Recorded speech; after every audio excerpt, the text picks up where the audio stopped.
This is the old drunk tank, this one.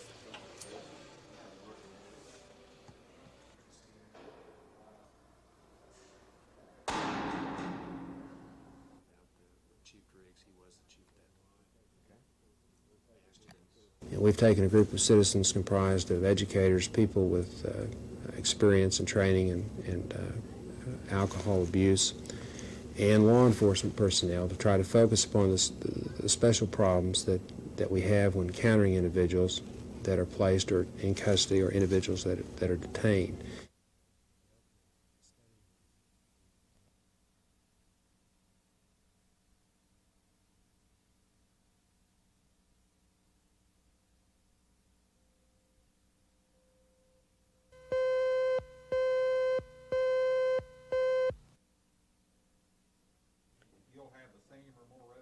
Well, the amount of revenue that the plan will generate, Harry, will depend on how much of my plan, and I think that if my plan of the plan, which will involve the state senate. Therefore, we think that we need to move quickly, and by proceeding with another plan, it will give us the opportunity to have something ready when we start working on what we consider to be our second priority.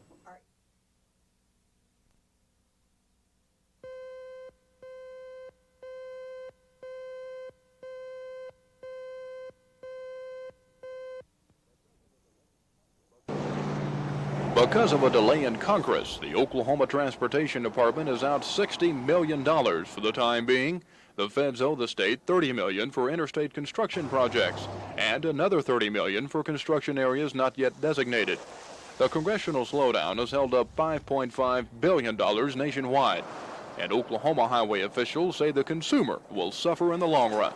That's the category of funds that we use to build the West Bypass here in Oklahoma City. We use the MA funds. We also use MA funds on other major projects, the reconstruction of major routes, the four-laning of US 69, work on 183, all over the state. Now, those funds are particularly valuable to us since they are not tied down by specific categories. They can be used on any federally eligible type of project. The longer the government waits to appropriate the money, the longer the department has to wait to begin their work. And the longer they wait, the higher the construction price becomes. Oklahoma is one of the lowest ranked states as far as federal highway money is concerned anyway, and the shortage of funds has state transportation officials worried. They say they will have to continue their cutbacks and wait for the federal government to make some kind of decision. Kevin Ogle, Action 4.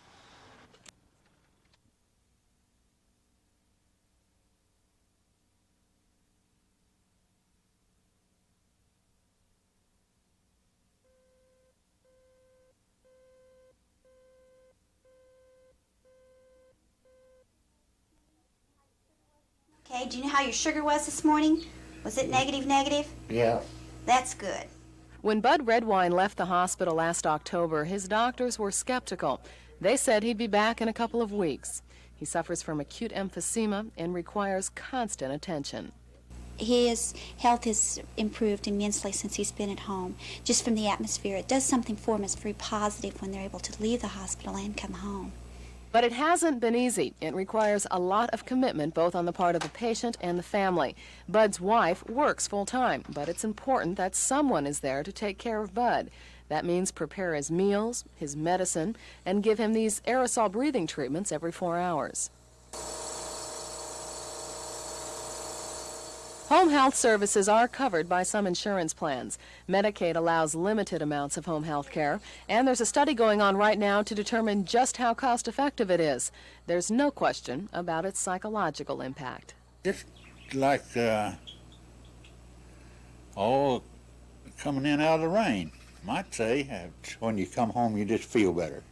It's just a great blessing when you do get home. Terry Cook, Action 4.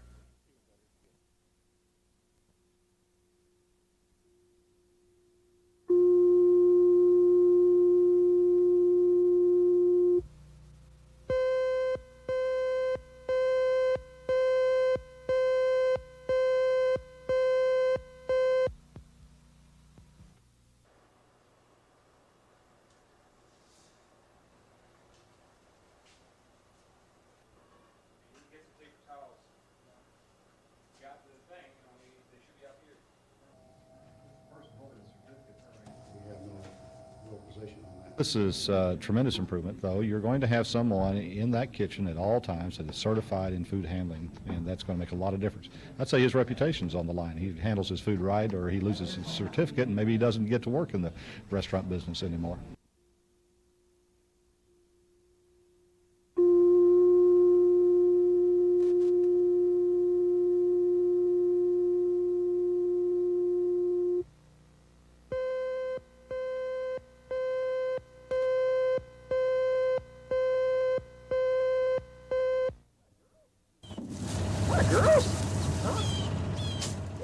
These antelope are just a few of the animals Oklahoma City zoo officials will allow outdoors in freezing temperatures. 80% of the zoo's exhibits must be taken indoors, or in the case of these eagles, special heaters are placed around their nests to provide much-needed warmth. Many of the animals and birds are threatened when the temperature drops below 50 degrees Fahrenheit. How you doing today, sweetheart? Yeah. Extra heat lamps were purchased for some of the reptiles that require above normal temperatures. And more prolonged cold spells have zoo officials concerned. The biggest problem is when you have this low, 0 degrees temperature, which hangs on for weeks at a time. That's when it becomes a problem. Many of these animals, if we can let them out after a week, we're all right, and they can kind of recoup. But when the same thing hangs on for 2 weeks at a time, that's when we start having serious problems. Many of the animals become irritable if forced to stay indoors for long periods of time. Curtis says that no Midwestern zoo has been able to operate without extra precautions this winter. But for some animals, the cold weather is just what they've been waiting for. And as long as the deep freeze lasts, they plan to take full advantage of it. Ed Stewart, Action 4.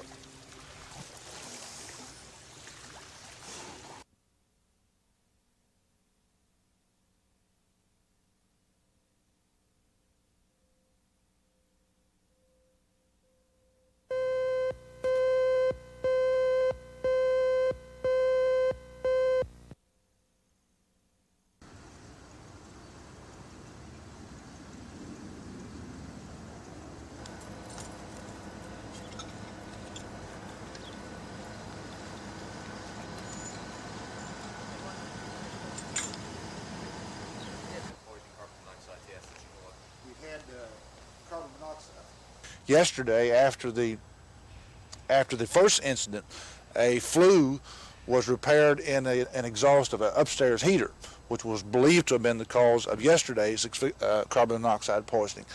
Apparently, if that was the cause, it was not the only cause, but because there was apparently still some carbon monoxide escaping today.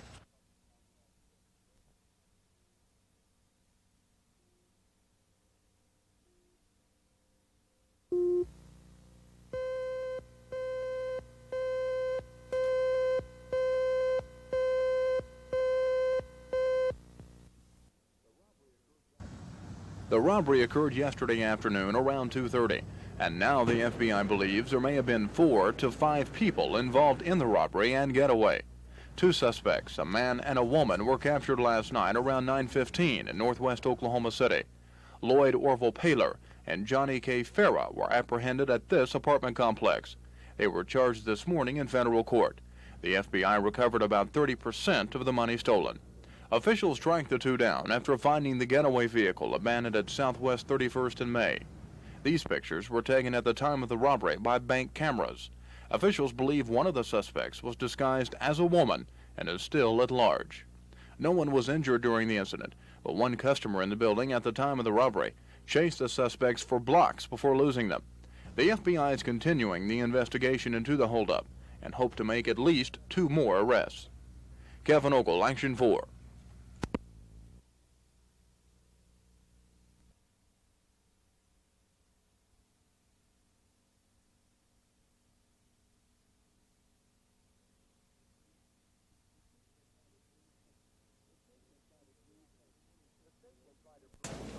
The state will try to prove that 26-year-old Ronald J. Hope and 26-year-old Kendall Wayne Vowell went on a crime spree last September. The alleged spree included burglary, armed robbery, arson, and the murder of Larry Ellis. Ellis offered to help a pair of marooned motorists on Indian Hills Road last September 7th. Ellis's good deed was rewarded with half a dozen bullets from a small caliber handgun. During a preliminary hearing last month, the victim's wife failed to positively identify defendant Ron Hope as the man her husband tried to help. However, Another witness testified that Hope confessed the murder to her just hours after the crime occurred. Prosecutors will attempt to show the jury a signed statement from Hope in which he swears Vowell was the triggerman. No defense witnesses were called during last month's preliminary hearing. Defense attorneys are expected to use their legal ammunition when their clients' lives go on the line this week. If convicted of first-degree murder, Hope and Vowell could face either life in prison or death. Scott Wallace, Action 4 in Norman.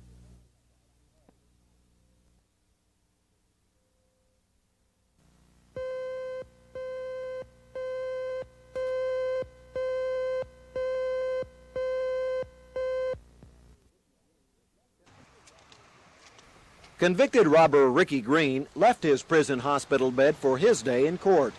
A McAllister judge wanted to question Green about his month-long hunger strike.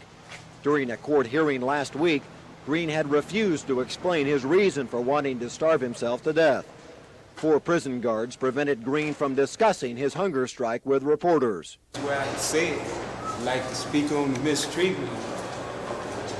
Inside the courtroom, Green testified he had been repeatedly beaten by a trio of guards last October 20th.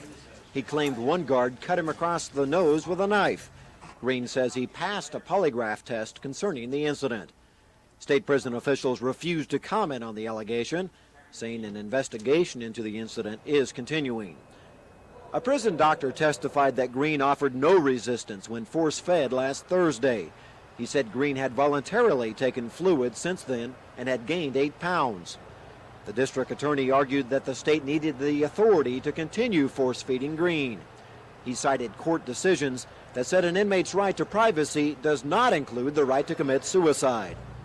District Judge Robert Layton said Green's reason for beginning his hunger strike was not an issue before the court. The judge ruled that the state government in a civilized country has a strong responsibility to preserve life. He gave the Corrections Department permanent permission to force-feed Green. Green said he will continue his hunger strike until prison conditions change. That may be a long time. The convicted robber has served about a third of his original prison sentence, and charges are still pending against him for alleged assaults against fellow inmates and guards. Scott Wallace, Action 4 in McAllister.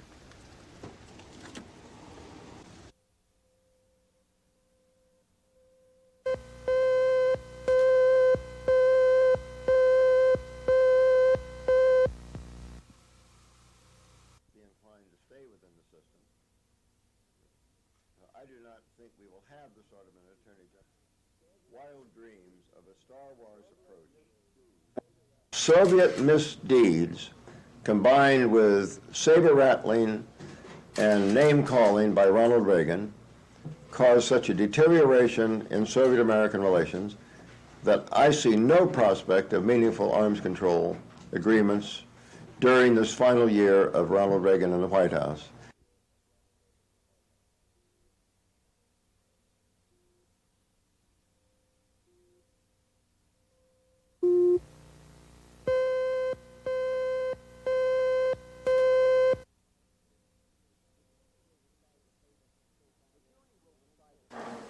The jury will decide the fate of Kendall Vowell and Ronald Hope. The two 26-year-olds are accused of burglary, arson, armed robbery, and murder. The case involves the death of Norman resident Larry Ellis. Ellis was gunned down when he stopped to help some stranded motorists last September. It took 2 full days to choose the 7-man, 5-woman jury. Several prospective jurors had to be excused because they had already formed strong opinions about the crime based on pretrial publicity. Others couldn't serve because of personal objections to capital punishment. Attorneys finally decided on 12 jurors and 1 alternate. Normally, a second alternate is also chosen in capital cases.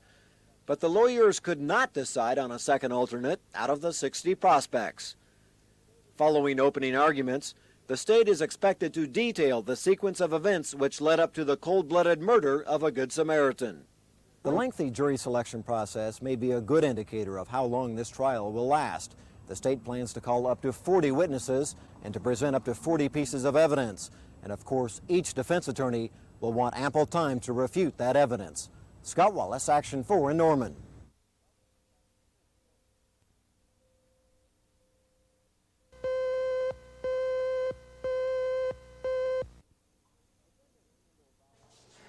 Defendants Kendall Vowell and Ronald Hope had front row seats for the first day of testimony in their murder trial. Most observers had to stand as an overflow crowd jammed into Judge Mike McDaniel's cramped courtroom. The few lucky listeners heard prosecutors outline their circumstantial evidence case against Vowell and Hope. District Attorney Tully McCoy said the state would try to show that Vowell and Hope went on a crime spree last September. The DA said the evidence would show that the spree included the cold-blooded killing of Norman resident Larry Ellis. Ellis's widow, Sue, testified that her husband stopped to help a stranded motorist last September 7th. A few hours later, Mrs. Ellis found her husband's bullet-riddled body lying along Indian Hills Road. Another witness, Polly Moore, is expected to testify that Ronald Hope confessed to killing somebody that night.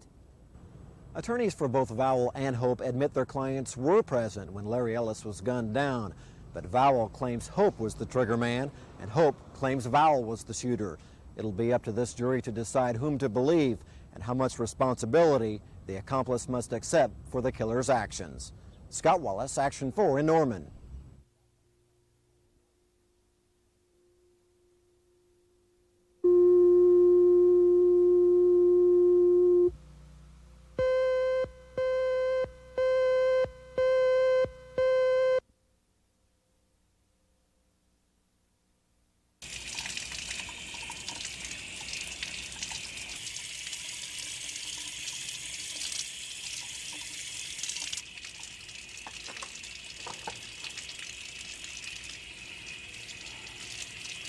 In comparison to, my needs, my students went out.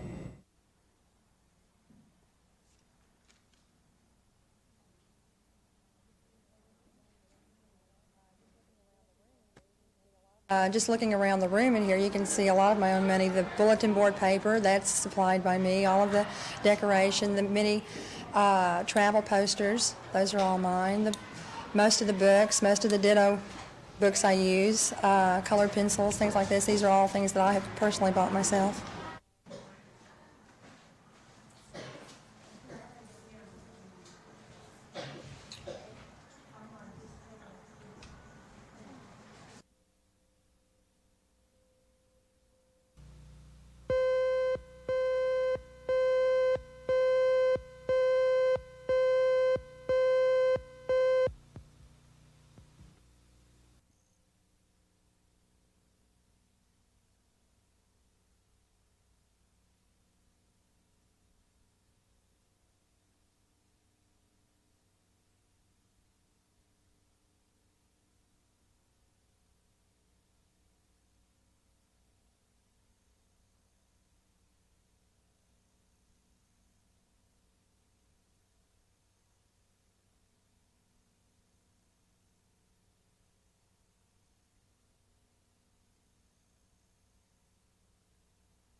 The teachers came from all sections of the state, coming to Oklahoma City on a Saturday to show they care what happens to their schools.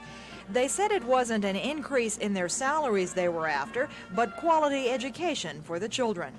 Over the last 2 years, $70 million will have been slashed from the school's budget. Part of it caused by reductions at the federal level. Oklahoma is standing tall. The problem is, it's more like we're sticking out like a sore thumb. We've done so much over the past few years. We've made tremendous progress, and then bam, the door closed on us. So I would ask you the question, are you better off today than you were 3 years ago? I think we can all say, no. The teachers will be spending their Sunday on the phone with their lawmakers, pushing for a 1-cent sales tax increase. If that doesn't work, the state superintendent predicts 5,000 to 6,000 teachers may end up being laid off.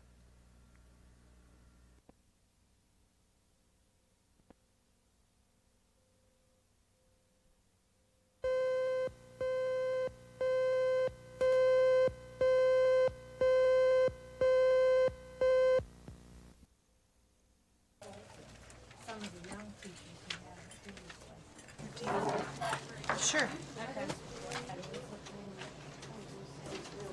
Some of these don't have the numbers that we need. This is just a very long-term thing that if we don't take care of it now, it's going to be haunting us for a long time to come. It's going to take twice as long to make up the ground we're going to lose if we don't get this passed.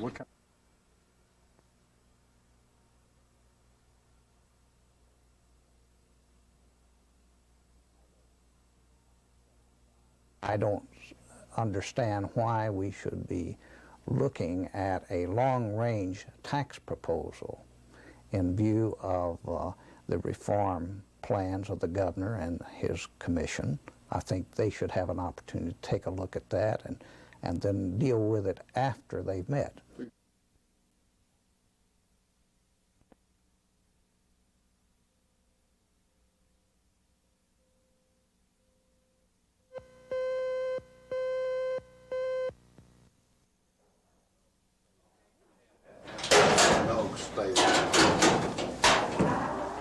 Woodworking is Joe Logan's favorite hobby, but he's had to cut back on the time he spends at it. He had a heart attack 3 weeks ago and gets tired after about an hour now.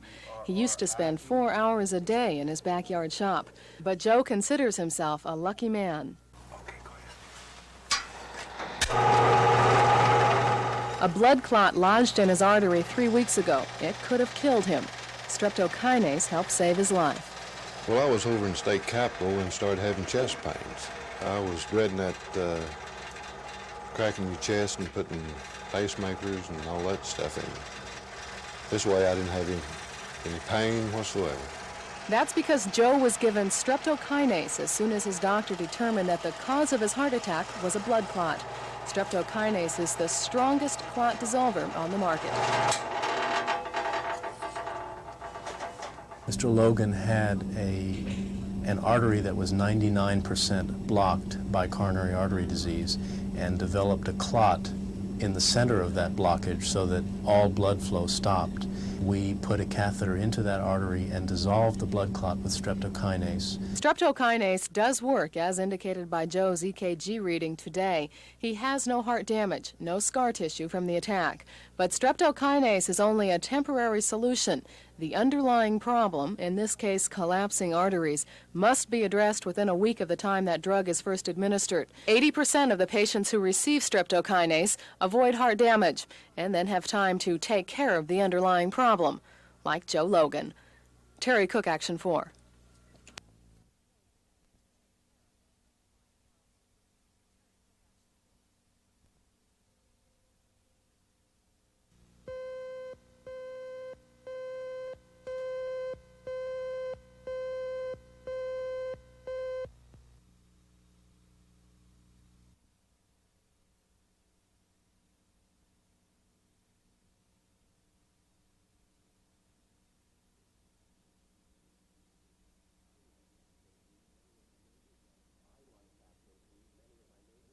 I want a tax increase. Many of my neighbors want a tax increase because we feel that of the two evils, that is the current taxation schedule and the threat that faces our schools, we would prefer to avoid the latter one. And we can do that by a temporary increase in our taxation.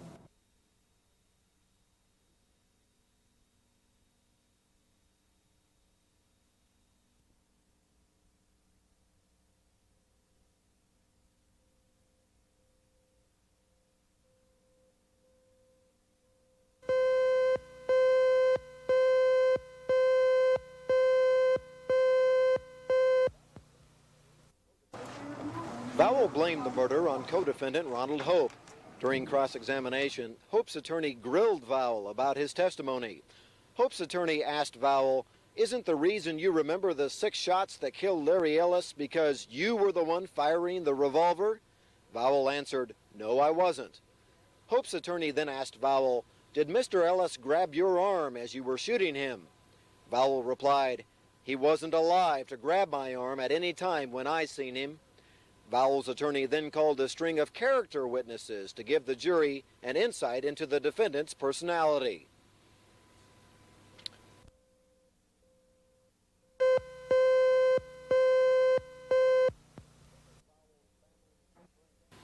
Kendall Vowell's family and friends painted a picture of the murder defendant as a quiet, affectionate young man.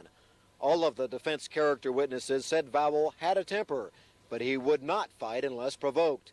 They said Vowell was definitely not a leader. During cross-examination, the witnesses admitted they knew nothing about what happened the night Larry Ellis was gunned down. One of Vowell's county jail cellmates testified that Vowell told him Ronald Hope was the trigger man who fired the fatal bullets. The inmate said Hope confided that he committed the murder, but, quote, "They'll never get me. Nobody saw me." Hope allegedly told the cellmate he shot Larry Ellis with a revolver and a rifle.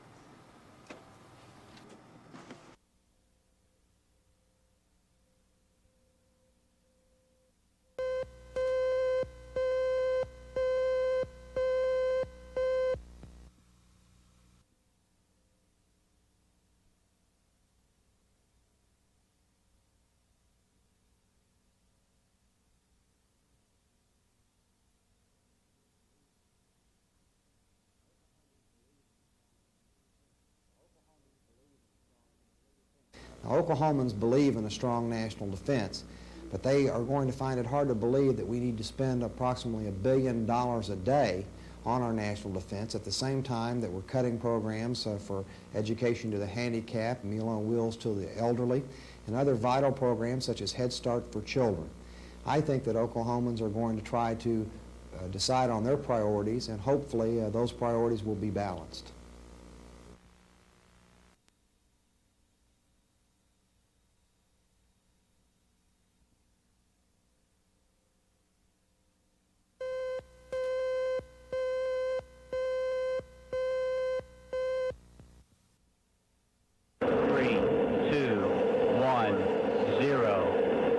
Solid rocket booster ignition and liftoff of Challenger and the 10th Space Shuttle flight. And the shuttle has cleared the tower. Tower, switch over. Houston now controlling. Roll maneuver confirmed. 15 seconds. Good roll confirmed by mission control. 20 seconds. 25 seconds. Preparing to throttle down.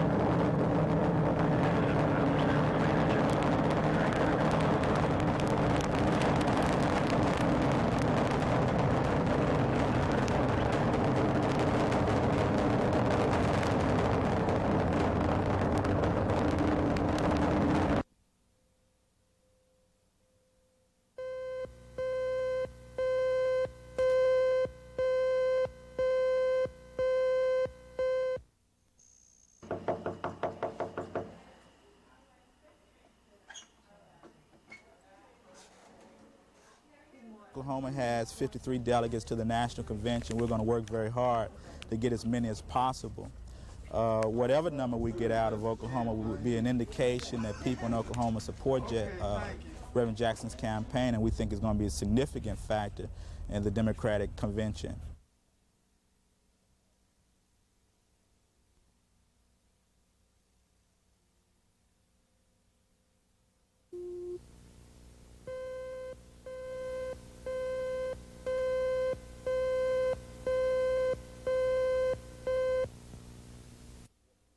Next campaign. This is at the root of the problem with Oklahoma. So we were making introductions that have been hurt by all of the different offices and systems. Head and Fountainhead. That's Mr. Nixon, whom nobody knew at that time. When you've been on the streets, you've talked to the voters, 8 out of 10 tell you they can't afford, don't want, and don't think the people need a tax increase. They think they need honesty, integrity, and to create good government without waste. To obtain the highest, Jesus Christ as its founder, explained that education is a very high priority on my list. I feel like for every dollar that we spend on education, we will receive $2 and $3 return. If we give our kids a good education from the first grade on up, we will have less people on the welfare rolls, less criminals in jail.